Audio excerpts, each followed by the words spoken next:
Good morning, all. I am here today to take a look at the Warnings vlog number 23, where they talk about the first two chapters of their Queen of the Murder Scene album, which it just so happens I have here. I've taken the insert out, but there's the back.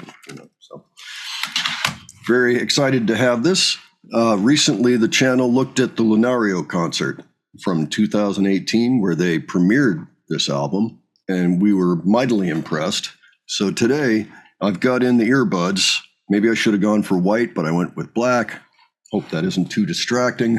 They look a little funny to me, but this way I'll be able to make comments while the video is running. Now, this is going to be a pretty different video from what we normally put on the channel, but maybe not for long. Maybe this is the way to go. I like finding out about the creative process from the various artists that we cover. The only difference is it's going to be at a kitchen table in their home, and it's three sisters. And they've got their cat with them. So definitely a different setting than I'm used to, but I am up for the challenge, especially as I want to learn more about how they made this record. So why don't we just dive into this? Hello again! Oh, Link, baby. Okay. She doesn't want to be here. The cat's out. What's up, Say hi. Link says hi. Yes. Okay, so in this vlog, we're gonna be talking about our new music. Yay! Woo! Okay, so chapter 1 and chapter 2 are out already, and we are so extremely happy that you're liking it. Yay. Guys, you have no idea. Like, all your comments touch our heart. Like, Yeah, we have read everything. try to read them all. We're really we write happy a that lot, you're guys. liking it. In this vlog, we're gonna cover like chapter 1 and chapter 2 because we haven't made a vlog for chapter 1. So Yes. basically, this is like new music vlog. Yeah. So, let's Chapter 1, let's start with which is Crimson Queen. it's Crimson Queen. Ugh. And the one. And And one. the one. Okay. Oh, okay. Those are like those songs have cool stories. Yeah. Crimson Queen is Danny's song. Yeah. Danny wrote the lyrics. It's Danny's song. That's kind of like it's a nice story because, well, that song was not gonna be on the album. Yeah. I have been writing that song for like a lot of time, and it was just like my song to kind of just learn how to, how do I say, like, produce something. It's something I like to have fun with. Like, I recorded myself on Pro Tools and then started adding guitar, starting adding voices, and just like figuring out. I did like 7 different demos of that song. And when I finished, I just she showed it to us. Showed and I it was like. Do you remember this "What?" song? I was mind blown because I remember when Danny had a like very like a rough start, and like I was just mind blown. I really loved the song. And Danny doesn't like usually start songs, so when this one was just like, so like wow. When people like it, it makes me extremely happy. Like, you have no idea, because it's kind of like a big stepping stone for me. Okay, I'm just going to stop her for a sec because I can totally empathize with what she's talking about. Both me and Adrian were creative back when we were teens, and we had access to a studio, an analog studio, a little 4-track, and some keyboards and drum machines and things. Today, you can use Pro Tools, and I used that for 2 album projects, and now I use Logic Pro, which I recommend, but there's nothing wrong with Pro Tools. And it's really interesting hearing her process because it's not that much different. And I think what a lot of people go through when they're recording music for the first time or creating music for the first time, likely in their bedroom or their, whatever room that's set aside in the house for music. And so it's kind of exciting to see that she's got the same process. They all do, I'm sure, for writing. And that's cool. Some things never change. And that's the way to do it. That's where you get the fundamentals in. And she's lucky that she's got her 2 sisters there to be instant critics, which is good. It's a good thing for the music in the long run. And so very cool. All right. I'm starting to feel a connection here with the process that they use, which is fun. I am used to writing with them, but that was writing her own. on my own so that is... Because, writing on your own is it's like a very hard thing, honestly. Yes. I don't even write on my own. I mean, I start songs, but I don't finish them. I basically just have chords, a very basic idea of what I want to do, and I immediately go to my sisters. A lot of people are saying like, I write all the songs, guys. Seriously, there wouldn't be one single song on this album if the three of us hadn't like wrote together. And most of the that can songs, help. some of them I started them, but most of them we actually started them and wrote them together. Yep. And sure, sometimes I write more lyrics, but it's not that I write all of them. I just write like a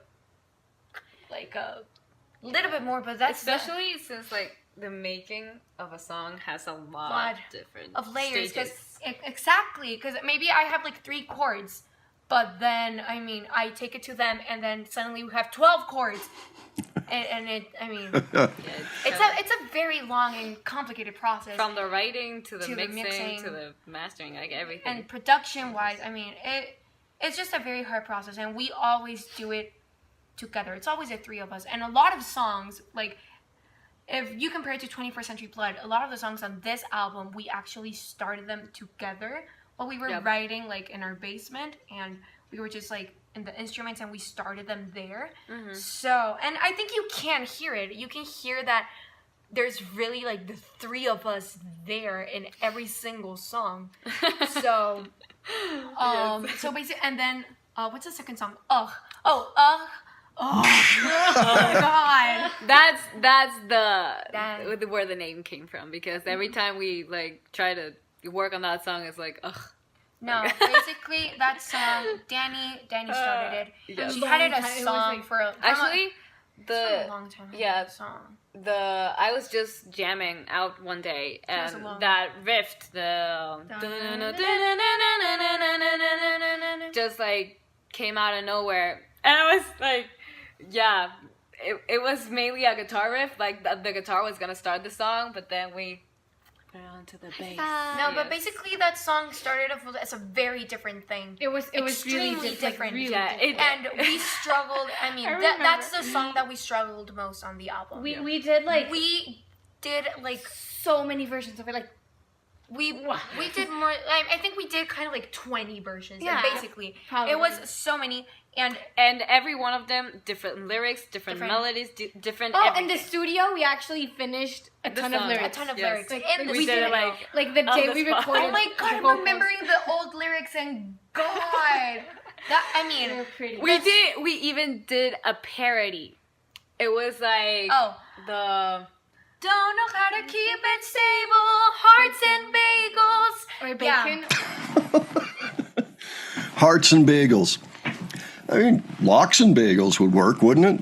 No, what I like here is that they're talking about how many times they rewrote the song, which is an excellent thing to do if you're trying to get a song good. Granted, sometimes you can get tired of it. At a certain point, you have to put it down. But really, the more you work on something, the better you get at putting something together. And so they put in the work. They put in extensive work to get these songs. So they are working at a high level of excellence, both in songwriting and in their performing. But they worked at it. I mean, 20 times is a lot. 7 times is a lot, whatever it was. So that's really cool. Right. Yeah, bacon. We were was- hungry that day. But basically, that song had 1,000 versions of it, Yep. and we barely finished it. And we did have a couple of like tentative. We names were for it. kind of sick of it. Yeah, Like, we were sick like, of it. At least I was. You know what? Let's just keep the name Ugh. We didn't really want to change it, and Yes. We didn't know And- what. And we didn't found like another name. Fine. Sorry. after we did a lot of versions for Ugh, and one of those versions turned out to be the one. And the other one it's the sacrifice. Yes. So basically, 2 songs came out of trying to fix Ugh. Yeah. Let's talk about That's the one. a story. Okay, the one. The one is I started the song on the piano. Wait, what? How does it start? Wait. Do Please anything don't to make That's the it. sacrifice. Okay, thank God chapter 2 is released because I would hate you. Okay, so basically, the one started. Oh, this is a very interesting story actually. The one started was only piano. Yeah. It was an only piano piece Only that melody. I had, And then I had some lyrics.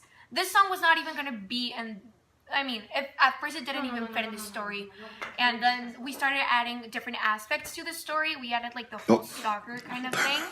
So now that's so now the one could like get in there in the concept. So basically, I had the song on the piano, and I had a different chorus for it. Basically, the chorus for the sacrifice used to be the chorus for the one. But then we started working on the one, and we didn't like the chorus, and we put it like on standby, and we started working on it. We really did like a whole Frankenstein. Honestly, of all songs. the songs started like very Frankenstein-ish.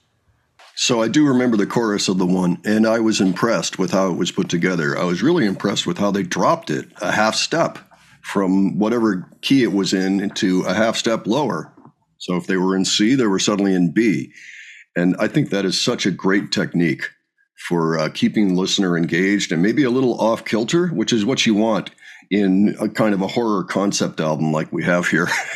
So, and I mean, the fact that they came up with that at all was pretty impressive because you don't hear that very often. But the one is a very fun song, and it's one of the few songs where I started like experimenting with chords. Because I mean, I don't know if you guys noticed, but in 21st Century Blood, most of the songs have the same Chord progression. No, the same four. It's just not the Cat's moment. And a different. And different keys. So when we started writing this album, we were like, we need to change Get away from that that formula. We Yep. really need to get away from that. And since I started, Although I mean, it's kind of weird. People tell us like it's so weird that each song in 21st Century Blood sounds so different. but have like the same chord progression, So and that's it's really like- fun. I take pride in that we actually could make it sound different. Yeah, we could. It's like, we could do it. but okay, so basically the one that it has like modulación. How do you- A modulation. A modulation. So we were Modulation. really proud of that we could start like incorporating new elements to our music. Of things we And- learned. Yeah, we have been applying a lot of like new things we have And learned. we have learned. Oh, and you remember one song that we went into the studio to change only one phrase? The one. It was the one. Okay. Yeah. So we Are we- will are tell we you. gonna- are we- Yes, Yeah, I'm gonna we say can. the lyric. Okay, it was. Is it all in my head? Was it something you said that left my heart explode? No, is that made my heart explode? Explode. Explode. That was And- the lyric. Okay, And I made was my like- heart explode was the lyric, but Made then my- we returned to Monterey, and my mom was like, "Oh yeah, left my heart exposed," and we were like, Wait, it doesn't "That's say not the that. lyric," and she And was she's like, "Oh, I thought that was the lyric," and we were like. But Let's wait, change it. I mean, yes. that's perfect. So imagine, but we were not very happy because we were like, we had to go back and record one phrase. Are you kidding me? Okay, You, so you had to go back for mixing and Yeah, stuff. so So we- it's yes. fine. So yeah, we we took advantage of that. aprovechamos. I don't know how to say. it. Took Yeah, advantage. yeah. Took advantage of that. Okay. So okay, and now this is gonna be a long vlog. I'm sorry. Yeah. Yes. So Oh my god, it's already 9 minutes. Okay, so when Chapter 2. wait. Oh. So we had like this whole concept, right? But it was a very long process to get it like to where it is. At first, it was not even a complete story. It was just about. I was just writing about. You see that I write in characters. I was just basically writing about a character who killed people, which is not nice. I know. I'm sorry, guys. But I mean, I just had like that idea, and then when I took it to Danny and Ellie, we made it so We much more shaped than it. that. Thank God. Thank you for fixing Yes. that. And then we showed it to our parents, and my dad was like, you know what? Like, we should totally make this like a novel, you know? So that's why we really like. My dad was like, let's release it like in EPs, so people can actually like get the Every the story. 'Cause part of if the you story. skip a song, maybe you don't understand the whole concept. And he was like, yeah, let's release it in chapters and everything. We were just like so psyched about it. And then he was like, oh, you know what? Let's do an artwork for like every Each single song. And we're like, Dad, you're a genius. hell yeah. So that's basically what we did. And then we took it to Rudy, and then we started like working on it as a team. And then we worked with Gretel, and I mean, everything just worked out fantastically. Yes. And we're so glad that everybody's like liking the whole concept of it. Yeah, we're so grateful for Endeavor coming up with that, because imagine if oh, imagine if we had just released it like that. No, thank God for releasing in we're chapters. doing this. I'm sorry that we're leaving you with doubts and like intriguing. What the heck? We're leaving you with cliffhangers. Yeah, a little bit of mystery here. Yeah, but that's I think that's fun. You know, it keeps you there. It would seem that this was recorded before the Lunario concert, probably several months before, maybe 6 months before, as they were still putting the album together. They kind of had the outline, but now they were recording it, and apparently they're recording it in chapters. Anybody out there, correct me if I'm wrong, but that's kind of what it sounds like. So this made its way onto YouTube well after that, because this had a post date, I think, of December of 2019. Glad to see it, though. This is really illuminating. I really like their process. I mean, it's pretty rock solid. To have the family support with the dad is amazing and means so much to being able to put out a complicated project like this. And so power to them. And the fact that they're all sisters and they like the same music and they like working together, you couldn't ask for better situation, for a better situation as a creative writer or somebody that's just trying to excel in the music business, you know. So what a great thing that they've got going on there. Power to them. And the family part of it is so huge. And it's really interesting just seeing how they put this together. All right, I'm going to keep listening. It keeps you there. It's fun for us. Yeah, at least for us. Okay, so now chapter 2. And chapter 2 is basically, we should explain the story. I mean, No. Okay, we won't explain the story then. Yeah, because So basically, we have to be a little more evil. Okay, so chapter 2 is, what songs are they? It's Stalker. Stalker, Red Hands Never Fade, and The Sacrifice. My secret. I'm gonna take it out here. I'm gonna explain the name. Okay, so No. Stalker was a song that I started before I had, like, we had the concept of the whole Album? I remember I was gonna say the name. we and I was changed like, the "Woo!" chords of that one. The chords? Yeah, I remember that we were sitting. Of course we did. Oh my god. Oh yes, we did the chorus. I remember. Yes. Yeah. I was like, Okay, so Oh, it changed, like, I remember that I was in piano class, and Piano lesson. I was like, we played piano lessons, potato. Okay, No, so basically, I learned these new chords, which is basically the cliche that goes in the piano at the beginning. dun, dun, dun. And I really liked it, and I wanted to make a song with that. And the chords just sounded like really creepy. So I was like, you know that I'm not good at writing love songs. So basically, I had the mentality of like writing a creepy love song, which is basically what came out.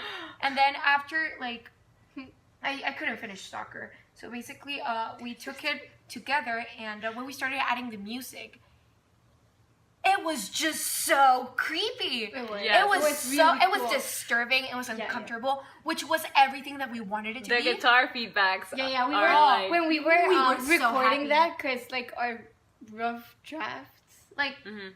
yeah, like our Or demo. That's the word. demos, or like Demo. really, like have everything. Yeah, that we Every single detail. put a lot of time Oh into our yes, demos. we Yeah, so- produce our demos. So like, when we to were 100%. recording the guitars, we were like, Yeah, that those was riffs and really cool. everything just like Yeah. felt Actually, perfect. those feedbacks are from the demo. Like Yeah. we didn't want to change anything. anything. Yeah, Like we were so used to the them, and pianos. they Too. I sounded remember so I was good. recording the pianos, and we put like A reverb.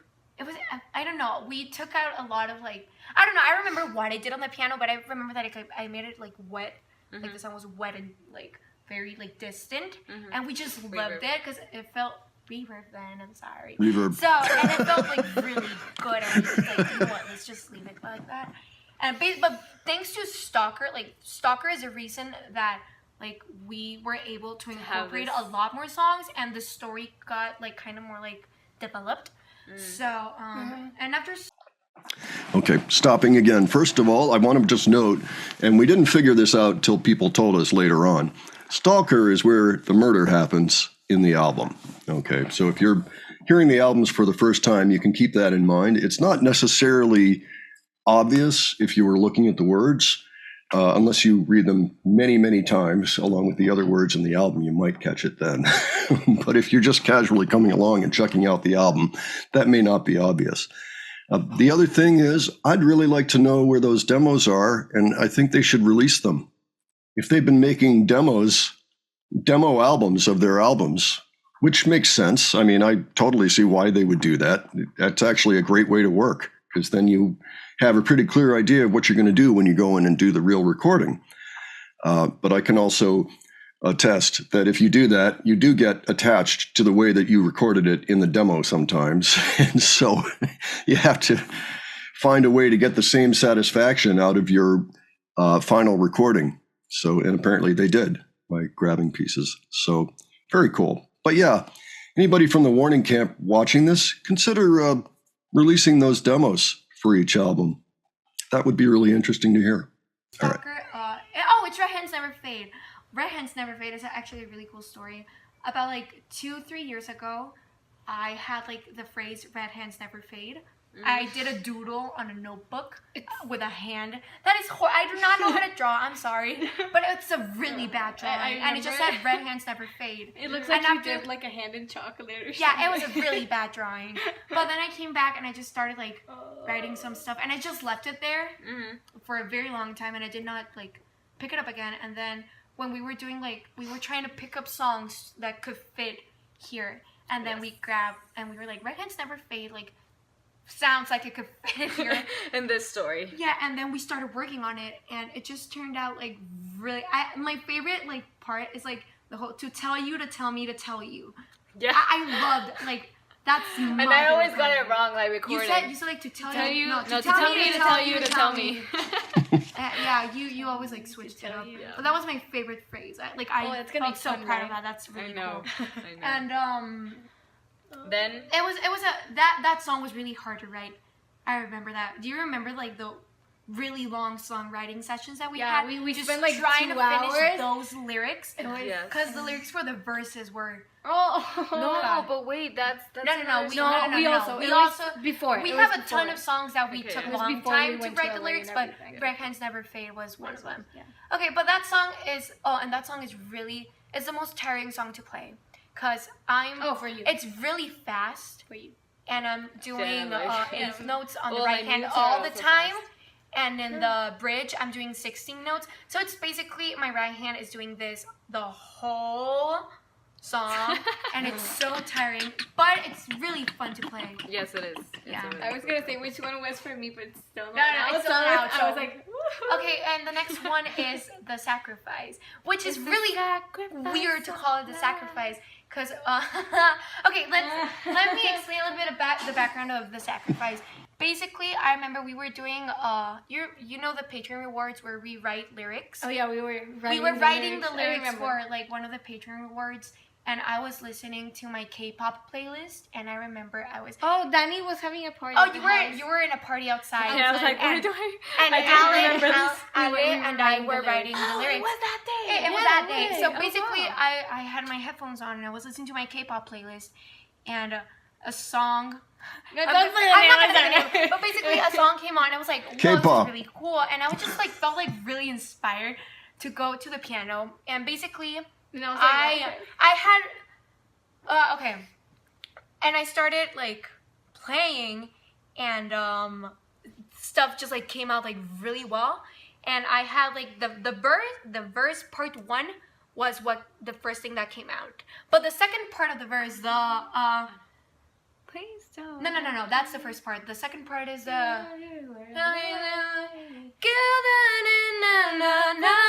that was from another song that I had that we didn't even use. I just grabbed that part.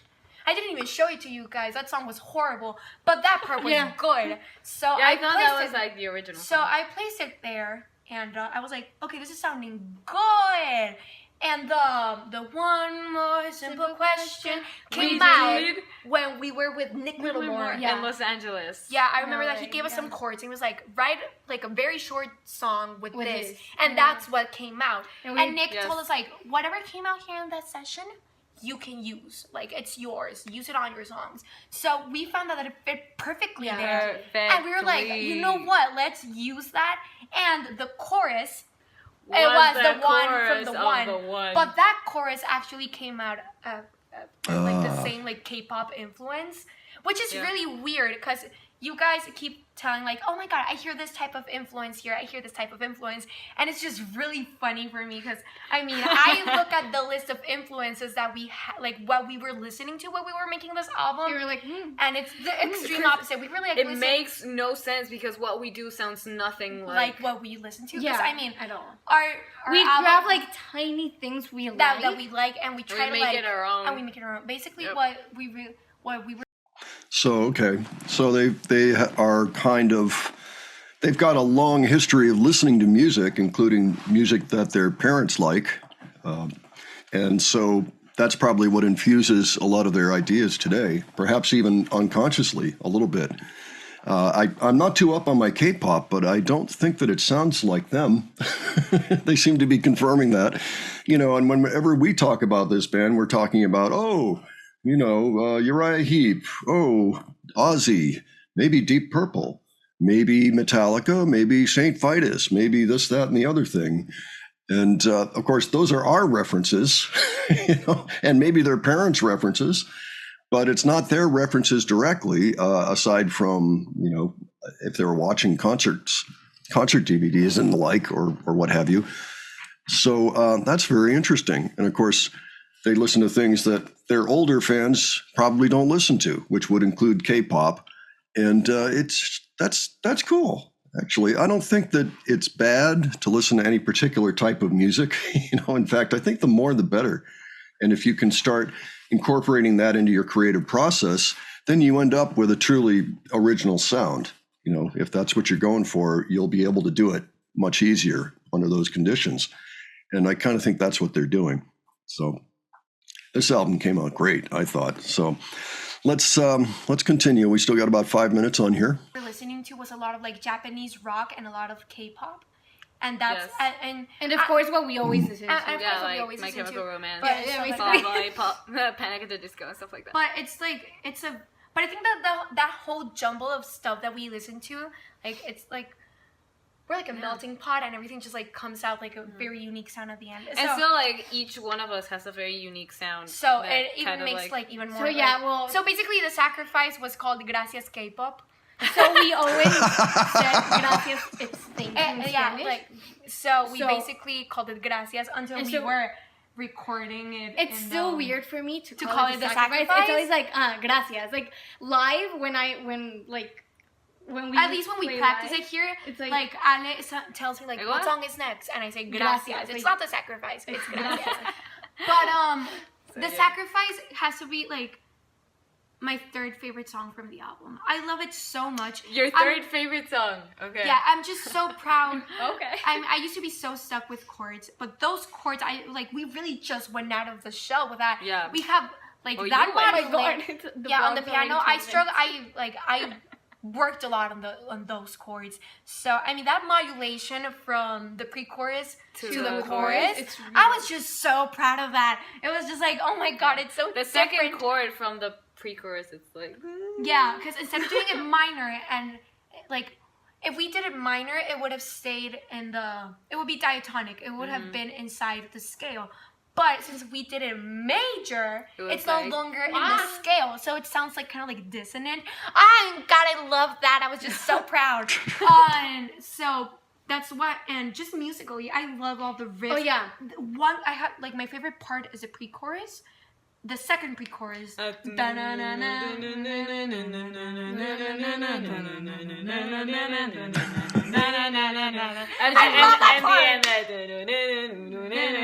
Yeah, oh yeah, fun fact, the last songs we wrote were Dust to Dust, the one, and the Sacrifice. And the sacrifice was also another like result of us trying to fix Oh, Oh yeah. my god, the vlog is 21 minutes. We're so sorry, guys. Okay, but quick thing. I mean, the last thing I. That's okay. Okay, so we had a lot of fun recording this. I recorded the pianos, and it was really fun recording those. But live, that's gonna be fun. I really. But with the piano you're doing it on the guitar. Yeah. And it sounds so cool. I love it. I It personally does. really like it. And Thank then the you. one, I mean, we're using a track because it's not like we're gonna stop playing to go and play the piano. Yeah, but we're really, really glad that you're liking it. I Yes, hope that thank you. when we finish releasing the chapters, we can sit down and explain to you what this story is about. Yes. Which That's gonna be I'm fun. really excited about that. After Yeah, it's gonna be Lunario. fun. Yeah, after Lunario. And Although I gotta say, guys, most of you are getting pretty close. Well, yeah. I and mean, sometimes- it's not a very complicated story. It's not very It's a very easy story to follow, honestly. Before I forget, sorry. We have seen that a lot of you guys have doubts about Nada Mas Records. We are not signed with a label. Don't worry. Yeah. Like it's our own like It's our like sello de. I don't know how to say it. it's our sello de Our sello. Symbol, like our symbol Oh, for. No, Yeah, no, we're- no. The thing is, Okay. like, We'll release if it you later. Google it, like, Nothing's you're not gonna gonna come out. find You're not gonna find anything. anything. It's not a record label, guys, don't yes. worry. We're still It's- very independent. Thank you Yeah, very much. it's just to be independent, But with a brand. yeah, basically, yeah, Yeah, that's it. So okay. Nada Mas So, yeah. Records, it's still us. don't Yeah, worry, it's guys. and the name is from an inside joke that we have That we with, have with Rudy. Rudy. So yeah, guys, we're really Yeah, Nada sorry about Mas. that. that you're liking it. Stay tuned because chapter 3 it's not long till it comes out. Don't worry. Which sounds like So- just like. Uh, I don't Okay, understand so anything. the next songs are one of my are a few of my favorites, and I think man. it's you guys are. I think chapter 3 you're gonna like it a lot. I think it's gonna be one of your favorites. I get it now. You're gonna like it. It's okay. So I'm still missing one song, though. this chapter, this block has gone on for way too long. So we're gonna Yes. say goodbye, guys. And when chapter 3 comes out, we'll Tell you all about yeah. it. Love you guys. Thank you. Bye. Ciao. All right. Well, that was pretty illuminating. I learned a lot about their process, and it's very, very good. I think they're doing it right. I don't think you can really do it any better than knowing to continue to rewrite and have a group of people kind of going over the work, criticizing it, changing it, making suggestions. I mean, as long as they're like-minded enough that there won't be major disagreements, and I'm sure they have them, being sisters and all, but a matter of fact, I think that came up when Danny was talking about Berkeley in one of these TED Talks. He said, well, it's so much easier to work with family, because you know them. And they might be a little more forgiving. It can be tough to work with outside people on music, especially music that you really love. I mean, this is clearly a project that they're all very invested in. And it's what they want to write about. Nobody forced them. They came up with it on their own, and there it was. They brought it to their parents, and they're like, yeah, that's good. Here, let's expand this out like so. And then you can do it this way. And I'm like, yes, that's a great idea. So that went really well, I would say. And the results were really, really good. As for chapter 3, my understanding after doing the Lunario show is that chapter 3 is possibly the favorite chapter of most of the fans. And it is pretty strong. But I mean, really, the whole record is good. I mean, I don't have a song that I don't like on here. And Dust to Dust, I think, is one of their best tracks. Ugh is really good. Or Ugh, there we go. It's really good. Crimson Queen. I mean, there's a lot of great moments. There's a great moment in every song, I would have to say. And you can tell that it's because they put lots and lots of work into this project. And the work paid off. They really came up with something special. So this was fun to watch, even though it was a little bit unconventional. I think maybe I can do this type of a reaction for you guys. So I'm going to have to take a look at the other two as well. Yeah, these particular reactions aren't necessarily Adrian's thing, so I'm probably going to do them myself. But, it was really great fun to hear what they went through to make the record and to get it presented to all of us. I just really don't think they could have done it any better. So power to them, power to their friends and family, their parents, their dad. Good job, Dad. I think his name is Louise. But in any case, their fourth album is going to drop soon. It's June 28th. In the meantime, so we've got a little bit of time to go back and check out their whole catalog before that happens. So still not sure which concert we're going with next, but we're going to do it very soon. We haven't been able to start yet. So in the meantime, I've been putting out little bits of Teatro Metropolitan because we have a few of those. We had done a few before we realized that maybe we wanted to do a few songs at once, because even though this band has not a huge discography, it's enough to keep us busy, And of course, the fans love them, and we're fast becoming fans too. So, all right. So with that, I think I'm going to end the video here, and we'll be back soon with the other vlogs that discuss this album. And if you have any suggestions for us, just leave them below, and we'll take a look. All right. And if you enjoyed this video, please give it a like. And if you enjoyed the presentation, please subscribe. All right. Thanks so much, folks, for joining me, and I'll catch you on the next one. Take care.